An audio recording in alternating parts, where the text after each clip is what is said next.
नमस्कार मित्रांनो, मी संदेश. आपण पाहताय वायबीज संदेश. हर दिन एक नई सुरुवात. धाराशिव लातूर सिरीज एपिसोड 2 मध्ये आपल्या सगळ्यांचं स्वागत आहे. आज आपण आलो आहोत नळदुर्ग किल्ल्यापासून 2 ते 2.5 किलोमीटर अंतरावर असलेल्या रामतीर्थ या पवित्र ठिकाणी.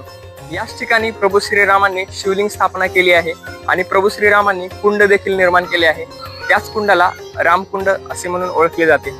चला तर मग या माझ्यासोबत करूया आपण दर्शन प्रभू श्रीरामांच्या पावन पावलांचं आणि प्रभू श्रीरामांनी स्थापन केलेल्या शिवलिंगाचे.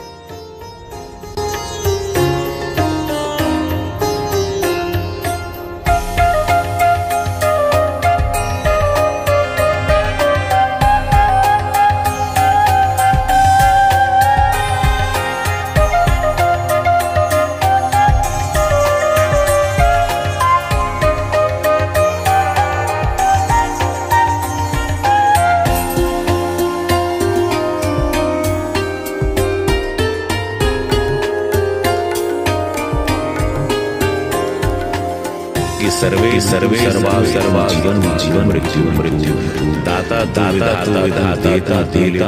सत्य सत्य हम भगवान शिव शिव सुंदर शक्ति सब कुछ मैं कुछ भगवान नमः पार्वती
आपण जर चॅनलवर नवीन असाल तर चॅनलला सबस्क्राईब करायला विसरू नका. आपला एक सबस्क्राईब म्हणजे आम्हाला पुढील व्हिडिओ बनवण्यासाठी खूप मोठी प्रेरणा आहे. नमस्कार मित्रांनो, मी संदेश. आपण पाहताय वायबीत संदेश. या मंदिराची सेवा श्री सचिन भैया करतात, जे की रामसेवक आहेत. त्यांच्याकडून या मंदिराच्या इतिहासाबद्दल जाणून घेऊ. जय श्रीराम. जय श्रीराम. प्रभू रामचंद्राच्या पदस्पर्शाने पावन झालेल्या भूमीत आपल्या सर्वांचं स्वागत आहे. प्रभू श्रीरामचंद्र ज्यावेळेस वनवास गमन करत होते, ज्यावेळेस ते वनवासात होते, त्यावेळेस सीतामातेच्या शोधार्थ ते ज्यावेळेस निघाले, जिथं जिथं तपोभूमी आहे तिथं तिथं प्रभू रामचंद्रांनी मुक्काम केलेला आहे. आणि ज्यावेळेस ते नाशिकवरून इकडं आले, दंडकारण्यातून इकडं नाशिकवर आले, तुळजापूर करून आणि नळदुर्गला इथं कासार खडका म्हणून एक जवळच एक खडका आहे. त्या खडक्यामध्ये गुहेत पुरातन काळी ऋषी मुनी साधू संत राहत होते. एकात असं 7 गुहा आहेत. ते 7 गुहा आहेत. त्या ऋषी मुनी राहत होते, ते इथं तप करायला येत होते, म्हणून या भूमीला तपोभूमी म्हणतात. आणि प्रभू राम वनवास गमन मध्ये असताना त्यांनी मुक्काम अशा ठिकाणी केला की जिथं जिथं तपोभूमी आहे तिथं मुक्काम केला. मग प्रभू रामचंद्रांनी स्वतःच्या हाताने इथं शिवलिंगाची स्थापना केलेली आहे. आणि इथं बरेच दिवस त्यांचा मुक्काम राहिलेला आहे. इथं आजूबाजूची जी शेती आहे ते सीताची शेती, रामदरा असा या उल्लेख आहे. आणि इथून मग त्यांनी लंकेकडं प्रस्थान केलं. इथून कर्नाटकात जाऊन परत लंकेकडे, इथून किनी एक गाव आहे, त्या किनीच्या ठिकाणी एक, आणि अयोध्येमध्ये जे ठिकाणं नोंद केलेली आपलं नळदुर्गचं स्थान हे 184वं स्थान आहे. मग त्याच्यानंतर बऱ्याच दिवसानंतर मग त्या जवळपास 1000 वर्षापूर्वी इथं ते प्रभू रामचंद्रांनी स्थापन केलेली जागा असल्यामुळे इथं गोसाई लोकांकडून म्हणजे चालुक्याच्या काळात या मंदिराची स्थापना झाली. जवळपास 1400 वर्षापूर्वीचं हे पुरातन असं मंदिर आहे. या मंदिरात पुरातन मंदिर असंच दुर्लक्षित होतं, डोंगरदऱ्याने वेढलेलं प्रदेश होता. जवळपास वयाच्या 16व्या वर्षी रघुवीर प्रसाद म्हणून महाराज होते हरियाणाचे. रघुवीर महाराजांना त्यांना 16व्या वर्षी साक्षात्कार झाला आणि ते असंच मार्गक्रमण करत करत त्यांनी या मंदिरात इथं आले. ते इथं आल्यानंतर वयाच्या 16व्या वर्षापासून 80 वर्षापर्यंत त्यांनी या मंदिराची देखभाल केली. इथं जो दुसरी राजवट असल्यामुळं बरेच लोक इथं आजूबाजूला लोक राहत होते. आणि त्या लोकांनी इथल्या थोड्याफार मंदिरात मूर्त्या वगैरे काही इथं नव्हते त्यावेळेस. फक्त एक शिवलिंग होतं, ते भग्नावस्थेत. रघुवीर महाराजांनी पूर्ण 3 मूर्त्याची प्राण प्रतिष्ठापना केली, नवीन प्राण प्रतिष्ठापना केली त्यांनी. आणि वयाच्या 80व्या वर्षापर्यंत त्यांनी या मंदिराची सेवा केली, इथली देखभाल केली.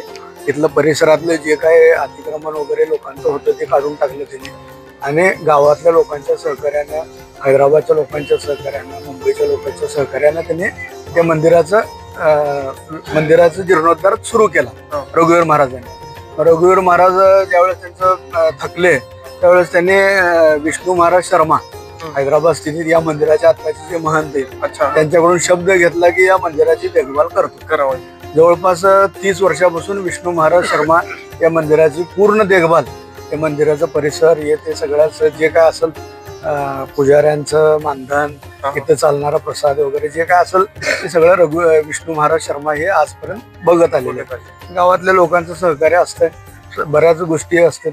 आणि कसं आहे, जवळपास 14-15 वर्षापासून इथं अखंड हनुमान चालिसाचं पठण चालू आहे. बरोबर. दर शनिवारी इथं अखंड म्हणजे हनुमान चालिसाचं पठण दर शनिवारी इथं गेल्या 14 वर्षापासून सुरू आहे. या मंदिराचा इतिहास असा आहे, 1853 साली जनरल मिडोस टेलर म्हणून हे एक अधिकारी होते. ते इतिहासाचे अभ्यासक आणि पुरातन वास्तूचे अभ्यासक होते. ज्यावेळेस त्यांनी या मंदिर परिसराचा अभ्यास केला, त्यांनी या मंदिराच्या परिसराचं सौंदर्य आणि हे बघून ते 1853 साली त्याने सोनार गॅझेटमध्ये आता जे लिहून ठेवलंय की इथं 3 मंदिर आहेत. त्या मंदिराचं शिवलिंग आहे, इकडं राम लक्ष्मण सीता आहे आणि इकडं मूळ हनुमानाची मूर्ती आहे. राजाने या मंदिराला जवळपास 365 बिघा म्हणजे 1108 एकर जागा या मंदिराची आहे असं त्याच्यावर उल्लेख होता.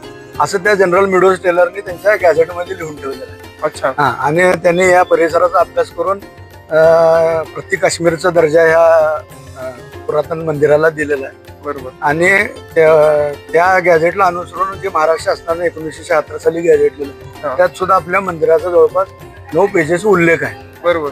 असं हे अतिशय प्राचीन पुरातन मंदिर आहे. इथं प्रत्येक एक असं ठिकाण आहे की उत्तराखंड नंतर ना इथंच आहे की जिथं अखंड रामायण म्हणजे वर्षाचे 365 दिवस, वर्षाचे पूर्ण दिवस 365 दिवस एकही सेकंद न थांबता अखंड रामायण इथं झालेलं आहे. बरोबर. त्याचबरोबर प्रभू रामचंद्राची प्राण प्रतिष्ठापनाच्या वेळेस त्याच्या आधी ब्रह्मोत्सव म्हणजे प्रभू रामाचा आणि सीतेचा शुभविवाह इथं संपन्न झालेला आहे. जवळपास 8 दिवसाचा तो कार्यक्रम होता.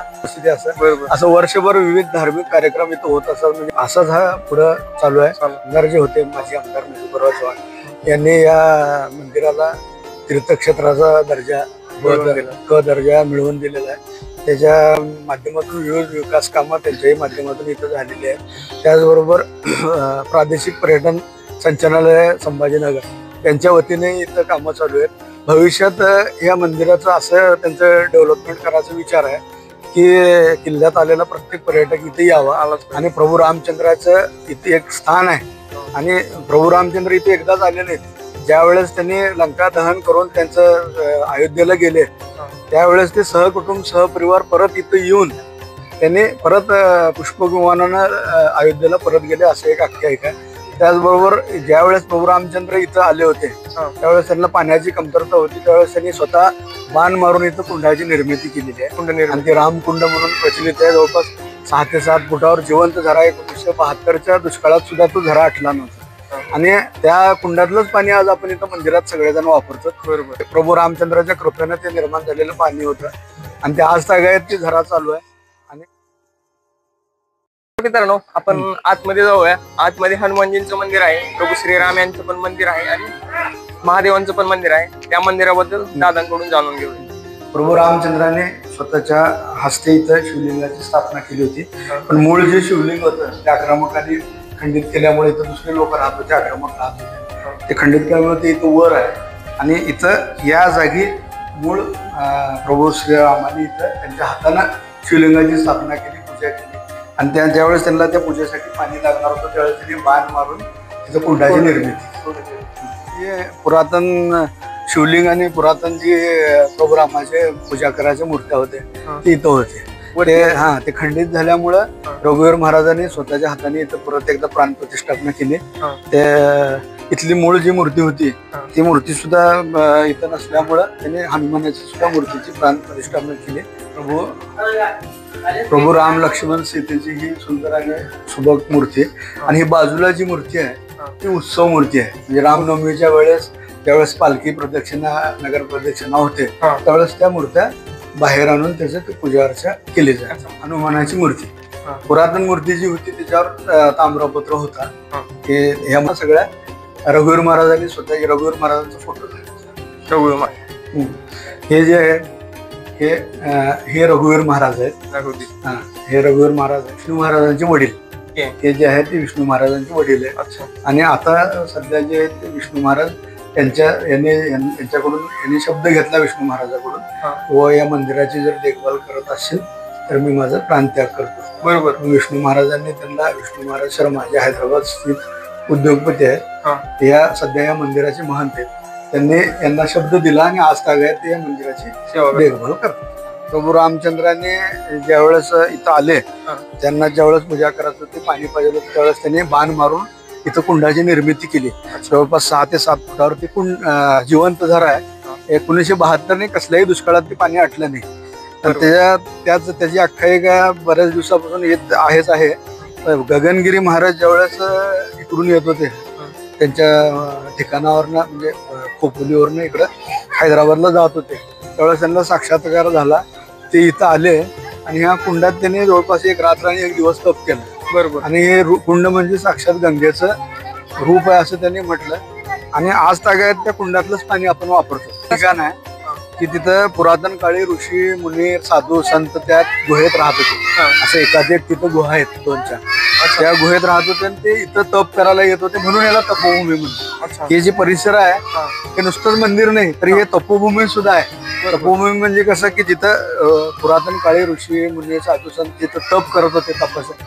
आणि प्रभू रामचंद्र अशा ठिकाणी राहत होते की जिथं तपोभूमी आहे. आणि तिकडे या तो कडका आहे ना ते.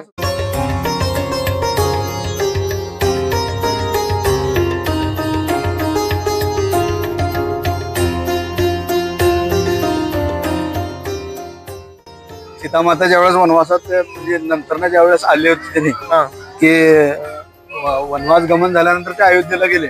अयोध्येला गेल्यानंतर सहकुटुंब सहपरिवार ते इथं परत एकदा आले. बरोबर. त्यावेळेस सीतामातेने तिथं स्नान वगैरे केलेलं असं आख्यायिका आहे. परत या मंदिराची इथं परत पूजा अर्चा करून कुंडातल्या पाण्यानं पूजा अर्चा करून त्यांनी सहकुटुंब सहपरिवार इथे येऊन इथून पुष्पक विमानानं गेले. आणि ह्या गोष्टीचा सगळं उल्लेख आनंद रामायण, त्या आनंद रामायण या ग्रंथात आहे. आनंद रामायण याचा उल्लेख केला. रामनवमी, हनुमान जन्मोत्सव, त्याच्यानंतर दुर्गा सप्तशती म्हणजे दर शनिवारी हनुमान चालीसा इथं संपन्न होते.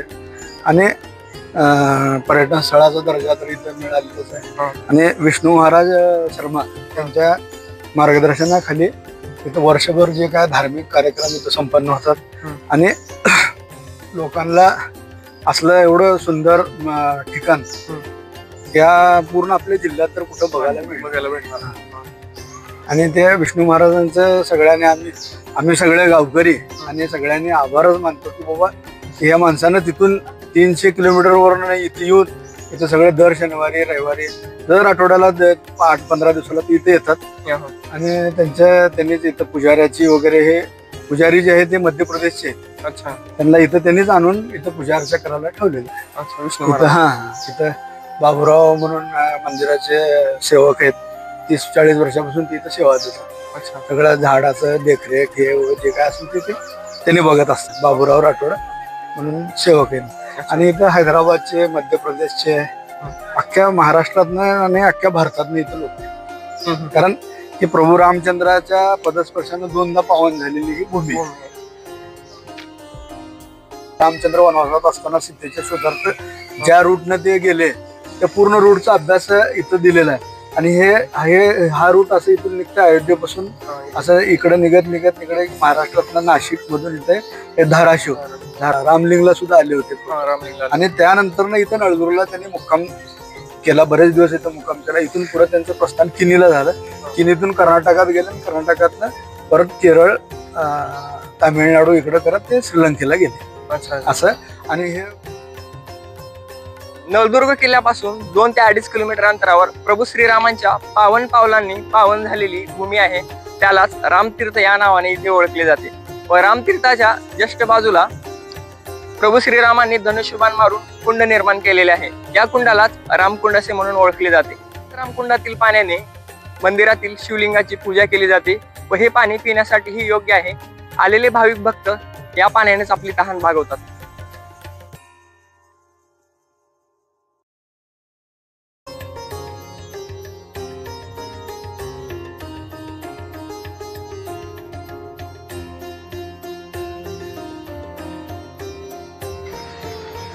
रामकुंडाच्या बाजूला बोरी नदी वाहते. बोरी नदी पावसाळ्यामध्ये तुडुंब भरून वाहते. तुम्ही बघू शकता नदीचा प्रवाह किती जोरात चालू आहे. पावसाळ्यामध्ये या ठिकाणाला भेट देणे म्हणजे एक प्रकारची मेजवानीच.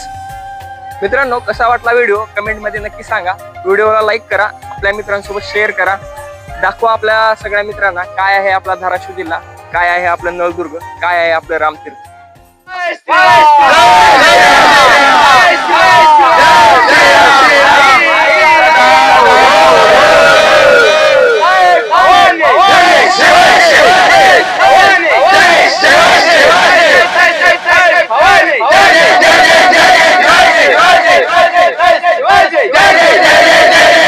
कि सर्वे भितु सर्वा भितु जीवन भितु मृत्यु भितु दाता तू विधाता तू देता तू लेता तू सत्य तू असत्य हम भगवान तू मनुष्य हम शिव तू सुंदर तू शक्ति तू सब कुछ तू मैं कुछ नहीं भगवान तू मैं कुछ नहीं जीवन तू मैं कुछ नहीं। नमः पार्वती पते हारा हारा। महादेव. मी संदेश घेतो आपला निरोप. भेटूया लवकरच पुढच्या व्हिडिओमध्ये. जय हिंद, जय महाराष्ट्र.